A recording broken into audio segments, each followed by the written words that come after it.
Balik lagi di Nakama Cinema. Di video kali ini kita akan membahas sebuah film bergenre action yang berjudul No Time to Die. Jadi, film ini adalah film terbaru petualangan James Bond yang sekaligus menjadi ending perjalanan seorang Daniel Craig sebagai pemeran James Bond.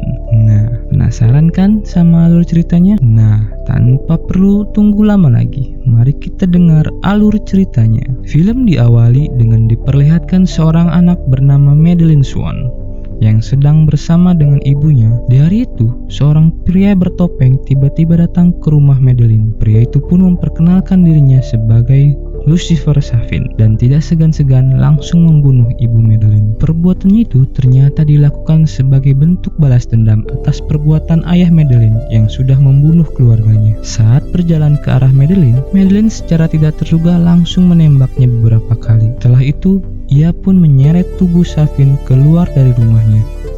Tak disangka, Safin yang diduga sudah meninggal tiba-tiba terbangun dan langsung mengejar Madeleine. Madeleine pun berlari menjauh dari Safin di atas sebuah danau es yang retak dan membuatnya terperosok jatuh. Beruntung, Safin di sana ternyata tidak membunuhnya, melainkan menyelamatkan Madeleine dari kematian es. Waktu pun berlalu semenjak kejadian itu. Madeleine sekarang tumbuh menjadi wanita dewasa yang sekarang menjadi kekasih James Bond sebagai agen MI6, dan Madeleine kini lebih banyak menghabiskan waktu bersama James Bond selayaknya pasangan pada umumnya. James dan Madeleine terlihat pergi ke Italia untuk berlibur bersama. Seperti yang kita ketahui, kedua sejoli ini sama-sama memiliki masa lalu yang sangat kelam. Liburan itu mereka sepakat untuk mengubur semua masa lalu mereka dan memulai kehidupan baru yang lebih indah.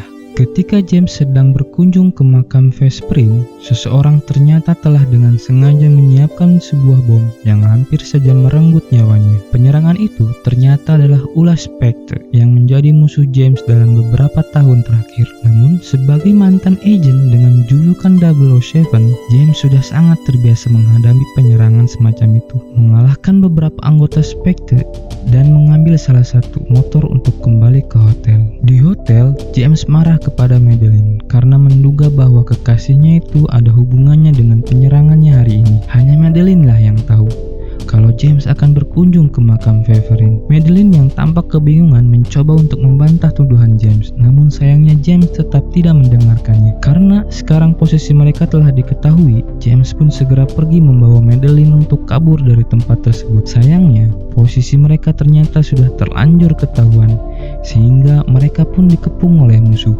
Puluhan peluru kini mulai menghujani mobil yang dikendarai oleh James dan Madeleine. Beruntung, mobil itu telah dilengkapi oleh berbagai senjata dan kacanya anti peluru, sehingga James dan Madeleine mendapatkan waktu untuk memikirkan strategi. Selanjutnya, setelah ditembak cukup lama, James pun mengambil keputusan untuk menyerang balik dengan senjata di mobilnya dan segera kabur dari tempat itu.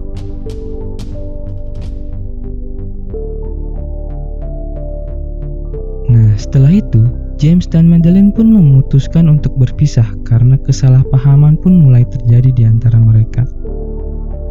5 tahun kemudian, terlihat laboratorium MI6 diserang oleh beberapa agen Spectre. Mereka datang untuk mencuri Heracles yang merupakan senjata biologis untuk membunuh target dari sentuhan kulit. Selain sampel Heracles, agen Spectre juga menculik seorang ilmuwan yang bernama Dr. Obruchev. Di tempat lain, kita pun diperlihatkan pada James yang kini tengah menjalani kehidupannya dengan normal. Saat itu, James pun bertemu dengan dua teman lamanya, yaitu Felix dan Logan. Felix pun menceritakan tentang pembobolan yang terjadi di laboratorium MI6. Tertarik dengan misi itu, dan James pun setuju untuk ikut. Keesokan malamnya, James bersama seorang agen bernama Paloma datang ke sebuah pesta. Misi James kali ini adalah untuk menyelamatkan Dr. Obruchev. Obruchev mengetahui keberadaan James menyiapkan racun Heracles untuk disebarkan di area pesta. Namun tanpa diketahui, Dr. Obruchev ternyata telah mengganti ramuannya, sehingga yang terkena bukan James Bond, melainkan peserta pesta lainnya. Akibat gas beracun itu, puluhan orang tiba-tiba tewas dengan kondisi yang sangat mengenaskan. Saat itu, James dan Paloma pun langsung diincar oleh beberapa anggota Spectre yang masih tersisa.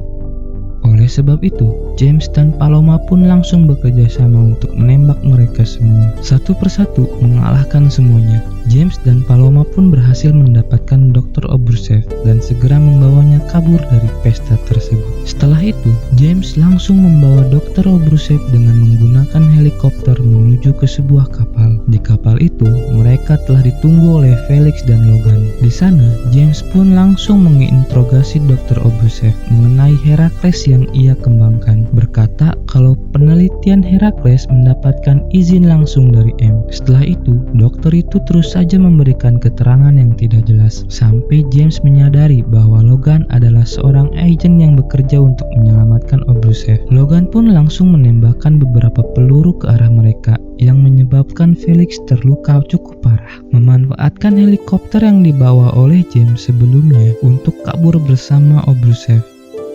Setelah pergi, ia juga meledakkan kapal yang mereka tumpangi agar James dan Felix mati di sana. Akibatnya, kapal itu pun bocor dan mulai oleng. Felix yang sudah terlanjur terluka mengaku tak ingin menjadi beban untuk James. Ia tahu bahwa dirinya tidak akan bisa selamat dari insiden kali ini. Jadi, ia pun terpaksa meminta James untuk melepaskannya dan menyelamatkan dirinya sendiri. Alhasil, James pun terpaksa melepaskan Felix dan berusaha kabur dari kapal tersebut. Untungnya, ia menemukan sebuah kapal karet yang bisa ia pakai sampai pertolongan datang. Ia pun pergi ke kantor MI6 untuk menemui M untuk memberikan izin agar ia bisa bertemu dengan Blofeld. Namun, sayangnya M tidak memberikan izin mengingat James sudah bukan bagian dari MI6 lagi. Setelah pertemuan itu, James dan Moneypenny pun pergi ke tempat Q, meminta bantuan untuk mengakses sebuah drive yang James dapatkan dari Obrushev. Tak disangka, disk itu ternyata berisi sampel DNA yang tidak hanya berasal dari organisasi tertentu, melainkan hampir semua orang di negara tersebut, kecuali Blofeld. Hal itu tentu saja membuat James semakin tertarik untuk menemui Blofeld, dan hanya ada satu orang yang memiliki akses untuk menemui Blofeld, yaitu Melinda. Q dan Moneypenny mengunjungi ruangan M untuk mengetahui kasus Herakles lebih dalam.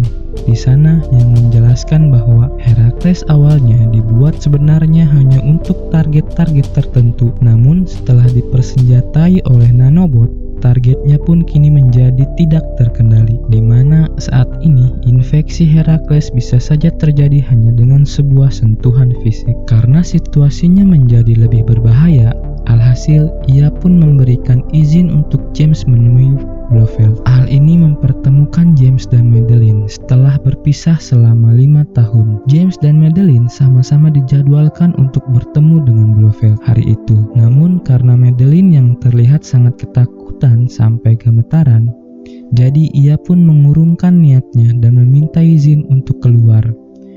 Sehingga tersisa James dan Blofeld di ruangan tersebut.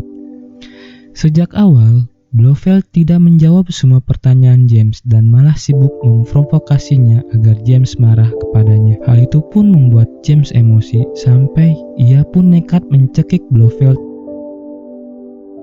yang mengakibatkan M masuk dan mencegah James untuk mencekiknya. Namun, anehnya Blofeld ternyata tewas akibat sentuhan fisik dengan James. Sadar bahwa kini ia telah terinfeksi Herakles setelah sebelumnya ia bersentuhan dengan Madeleine yang sudah menggunakan nanobot yang diberikan oleh Salvin sebelumnya. Kejadian itu, James pun langsung pergi ke rumah Madeleine. Di sana, dia menemukan Madeleine bersama putrinya yang ia beri nama Matilda. Jadi, saat perpisahan mereka dahulu, Madeleine ternyata telah mengandung putri dari James, yang dimana saat ini anak itu juga telah menginjak usia 5 tahun. Setelah itu, Madeleine pun mengajak James ke sebuah ruangan untuk membicarakan tentang Salvin. Madeleine mengatakan bahwa dahulu ayahnya bekerja pada Blofeld untuk membunuh seluruh keluarga Salvin, dan milik keluarga Salvin kini telah dijadikan pusat pengembangan Herakles. Setelah mendengar hal itu, James langsung menelepon Q dan memintanya untuk mencari keberadaan Salvin. Keberadaan saat ini pun terkejut melihat keberadaannya kini tak jauh dari rumah Madeleine. Dengan cepat, ia pun langsung membawa Madeleine beserta Matilda untuk segera pergi dari tempat tersebut. Di Disertai oleh dua mobil di dalam kegelapan hutan, James berusaha untuk menghentikan semua anak buah Safin yang mendekat ke arahnya. Tak heran, di dalam hutan itu yang bisa didengar hanyalah suara tembakan yang datang. Entah dari mana, di saat James berhasil mengalahkan semua anak buah Safin, ia pun menyadari bahwa Safin tidak ada di sana, melainkan mengambil jalan lain untuk menangkap Madeline dan Matilda. Karena hal itu, James pun langsung menghubungi yang lainnya untuk segera melakukan penyerangan ke pulau pribadi Safin. Di sisi lain, terlihat Safin membawa Madeline dan Matilda ke pulau pribadinya, di mana tempat itu dijadikan sebagai pusat pengembangan Herakles dan nanobot. Safin sengaja menculik mereka berdua agar bisa memancing James untuk datang ke tempat tersebut. Tak lama kemudian, Naomi dan James pun berangkat dari markas dengan terus dimonitor oleh Q dan M dari kejauhan. Setelah sampai di pulau itu, Naomi dan James langsung masuk ke ruangan laboratorium dan memasang beberapa bom untuk menghancurkan tempat tersebut. Meskipun mereka tahu bahwa jumlah bom yang mereka miliki saat ini tentu saja tidak mungkin bisa menghancurkan seluruh pulau tersebut. Sal yang mengetahui kedatangan James lantas memintanya untuk bertemu di sebuah ruangan. Di sana sudah ada Safin bersama Matilda sebagai sandranya itu. Rupanya pertemuan itu tidak berjalan dengan cukup baik, sehingga keadaan malah menjadi semakin kacau dan James pun akhirnya bertemu dan langsung pergi mencari Matilda. Nah, setelah berhasil menemukan Matilda, James pun langsung meminta Naomi untuk mengantarkan mereka berdua ke tempat yang lebih aman.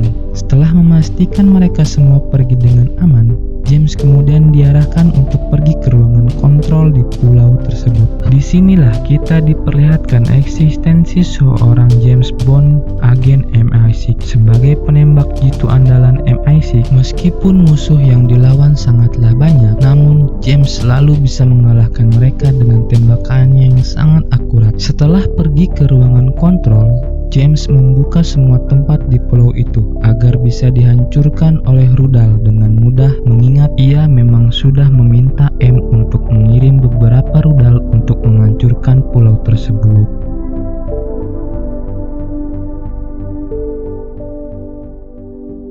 Namun sayangnya, Safin menemukan James Bond dan menembak beberapa kali sehingga mengenai tubuhnya. Selain itu, mereka berdua ternyata bertarung di atas wadah yang merupakan wadah perkembangbiakan nanobot, dan sudah dipastikan mereka berdua terinfeksi nanobot bersama Herakles. Hal itu tidak membuat James menyerah dan tetap membunuh Safin.